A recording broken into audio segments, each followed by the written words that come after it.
জন্মাষ্টমীতে রাত 12টার সময় গোপাল সোনা আমার শশা থিক্কা জন্ম নিল। তো বন্ধুরা হ্যাশ পর্যন্ত দেখতে থাকো। বাবারে বাবা, জন্মাষ্টমীর দিন কি যে ব্যস্ত আমি, নিঃশ্বাস নিবের গেল কই থামে কিছুদিনে পরে নিঃশ্বাস নিশানে আগে কাম করে নই। ভোর 5টার সময় ঘুমে ঘুমে উঠে গোপাল রে ঘুমে ঘুমে উড়াইয়া খাইবার দিয়ে তার এসে আবার ডিসিনে কাম কইরে নাইয়ে দুইয়া পূজা দিয়ে সিংহাসনটারে মুইছে নতুন তোয়ালি বিছাইয়া আইডাইছি রানবার। আজকে গোপালের জন্মদিন বলে কথা, ভালো মন্দ রাইন্দে তো গোবিন্দরে খাইবার দিউনি নাকবো। তো যাই হোক, প্রথমে দুধ জাল দিয়ে নাড়ু বানাই আর মালপোয়া পিঠা বানাইয়া নামাইয়া নিয়ে গোপালের ফেভারিট তালের বড়া ভাইজে নিলাম, তার হাতে সুজি ও রাইন্দা হালাইলাম। গ্রামে থাহুনে বেবাক দিকেই লাভ, দেখো আমাগো বাইতে তুলসী গাছের অভাব নাই, তাই আমি গোবিন্দর নিগে একখান তুলসী পাতার মালা বানাই নিলাম। বেলা ডুবুনের আগে রওনা দিলাম বাবার সাইকেলে চড়ে বাজারে। দাদারা না থাক টের ড্রাইভার পাইছি, এই যে বাজার করবার নাকছি বাজারই শেষ হয় না, পায়ের গাম আমার মাথায় উঠে গেছে। ওই যে কথায় আছে না, গরামির ঘর থাকে না, আমার বাবাই বিশাল বড় মিস্ত্রি, হের নিগে লুচি বেলুন একখান ফিরেই নাই। কি আর কমু দুঃখের কথা, গোপালে তো লুচি ভাইজে দিউনি নাকবো, আমার তো আবার জুগুতার শেষ নাই। হের নিগে থালার গিলাস দিয়ে এই লুচি ভাইজে দিছি। তার এসে বাবাই আর আমি ঠাকুর ঘরের আসনে পর্দা নাগাইয়ে বইয়ে পড়ছি 5 পদের ফলের রস বানাইবে, আর এই 5 পদের ফলের রস দিয়ে অভিষেক মানে স্নান করানো হইব।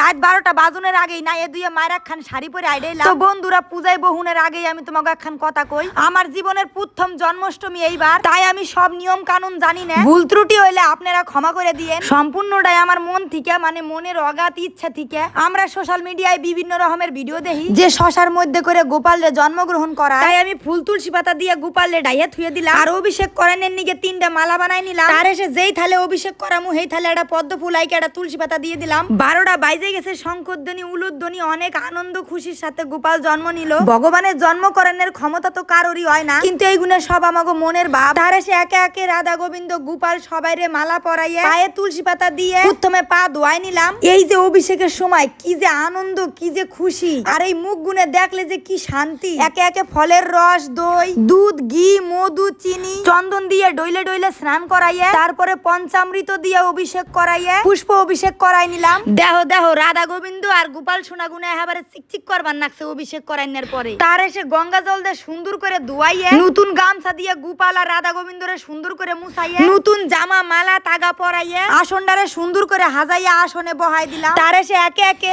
মিশ্রি, দই, ক্ষীর, মাখন, ছানা, লুচি, সুজি, নারকেলের নাড়ু, মালপোয়া, তালের বড়া, 5 রকমের ফল বেবাক কিছু দিয়ে ভোগ হাজাইয়া পূজার নিগে বইয়ে পড়লাম। আর এই সব কিছু মায় গুছাই দিছে আর আমি নিজে হাতে তৈরি করছি। তো বন্ধুরা, অনেক কিছুই আছে যেগুলো আমি ভিডিওর মাধ্যমে দেখাইবার পারি না, কারণ পূজা করণের সময় ভিডিও করা হয়ে উঠে না, আর আমি পছন্দও করি না, কিন্তু কি করা যাইবো, এটাই আমার কর্ম। আর একখান জিনিস যে আমি এত কিছুই তোমাকে আগে শেয়ার করি আর আমার গোবিন্দর পূজাটাই তোমাকে হাতে শেয়ার করুম না, তাই কখনো হয়। আবারও কই যে এই জন্মাষ্টমীতে যদি আমার কোনো ভুল ত্রুটি হয়ে থাকে কমেন্টে তোমরা অবশ্যই কইও, আমি সেইভাবে করার চেষ্টা করব। তো বন্ধুরা,